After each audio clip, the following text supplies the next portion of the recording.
Bonsoir les humains, nous sommes le soir du 5 avril 2025. Alors ça va beaucoup mieux là, d'un coup. Dans la playlist Jésus l'enquête, épisode numéro 34. Oui, en effet, 33.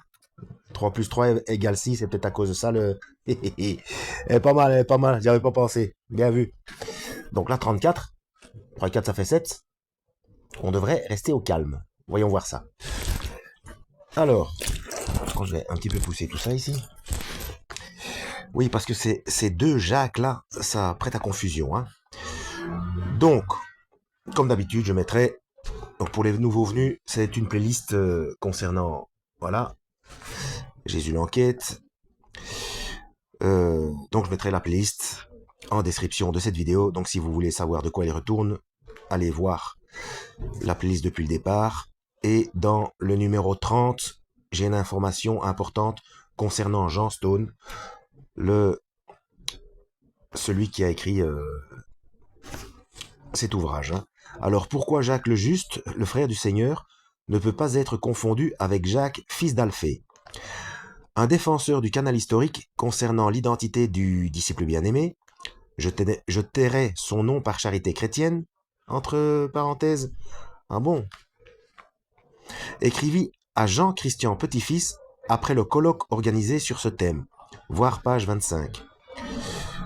Donc, bon, moi je vais pas retourner, aller voir dans les épisodes précédents où je suis à la page 25, je sais pas, bon.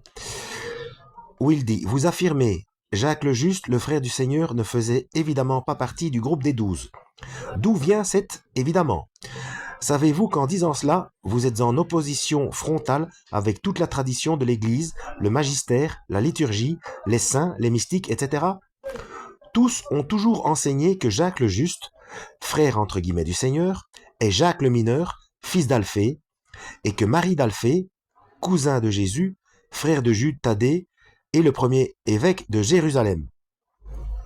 Bon, moi j'ai lu correctement, mais j'ai rien compris. J'ai rien compris à ce que j'ai lu. Hein. J'espère que vous avez compris. Hein. Alors, ici nous sommes dans un magnifique effet Benoît XVI. J'ai oublié ce que c'est, donc allez voir les épisodes précédents. Car le groupe des 12 apôtres est déjà constitué au moment où l'on nous dit que les frères de Jésus ne croyaient pas en lui, comme le montre l'évangile de Jean de la façon la plus claire. En Jean chapitre 6, verset 67, Jésus donc dit aux 12, et vous, ne voulez-vous pas aussi vous en aller? Jean chapitre 5, chapitre 7, verset 5, car ses frères non plus ne croyaient pas en lui. Mais aussi l'évangile de Marc, chapitre 3, versets 16 à 19, voici les 12 qu'il établit. Simon, qu'il nomma Pierre, Jacques, fils de Zébédée, et Jean, frère de Jacques, auquel il donna le nom de Boanerges, ou Boanerges, qui signifie fils du tonnerre. À mon avis, il devait avoir un caractère, ces deux-là.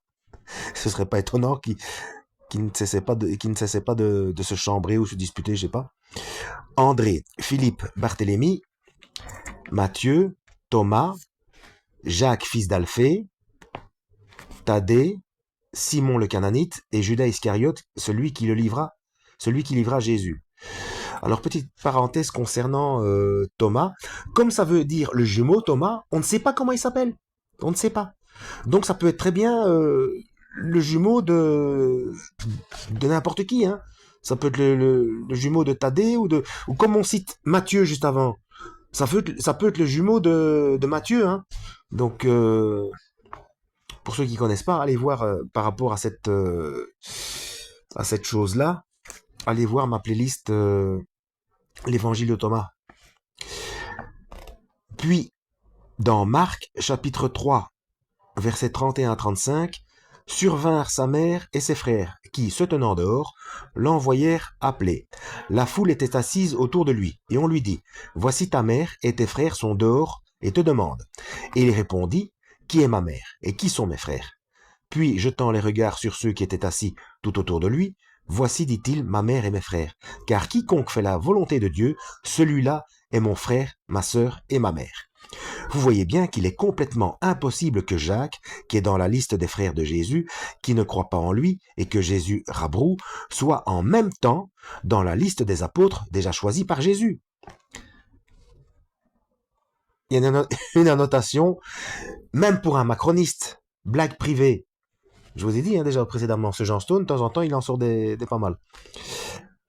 Bien entendu, l'inventivité du canal historique, entre guillemets, dans la trituration, hein, pas dans la tradition, dans la trituration des textes est sans limite.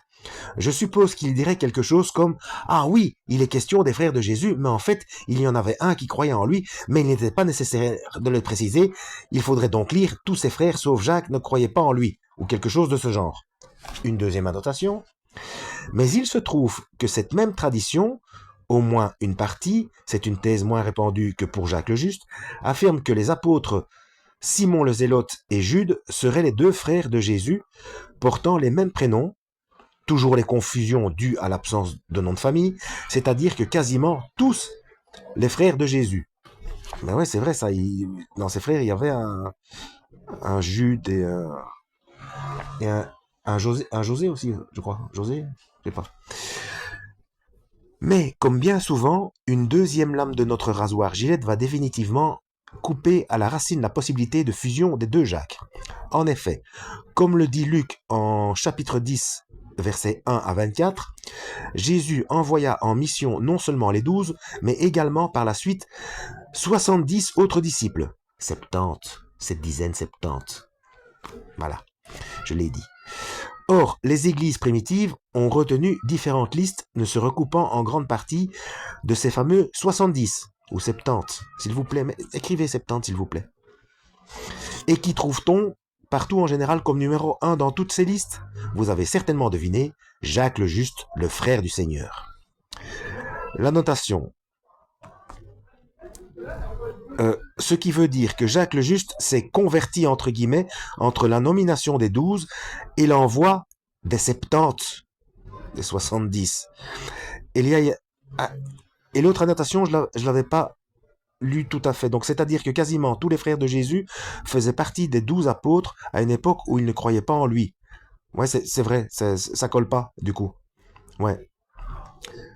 Donc, obligatoirement, on ne peut pas fusionner les deux Jacques. Alors, il y a des liens informatiques. Je ne sais pas si ça marchait la première fois, je n'ai pas eu de retour. Mais bon, je vous les mets, hein, comme ça, au cas où. Je vais essayer de pas trop trembler, comme ça, si vous voulez aller vérifier sur les liens informatiques. Voilà.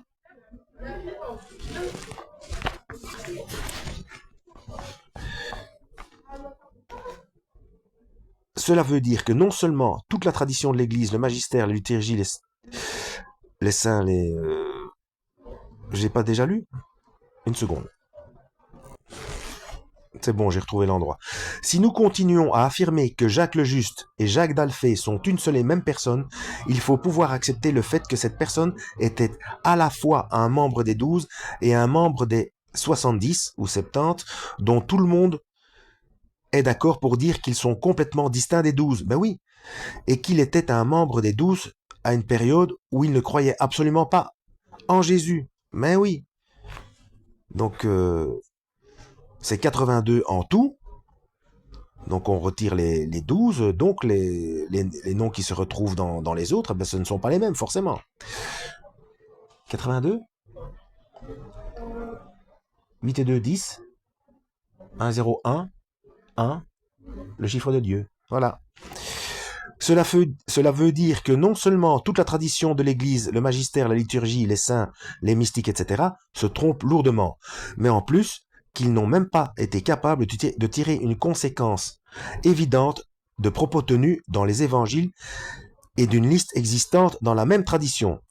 Alors pour ceux qui doutent, quand je dis que le numéro 1 c'est le chiffre de Dieu, il faut aller voir ma vidéo Apocalypsis égale révélation.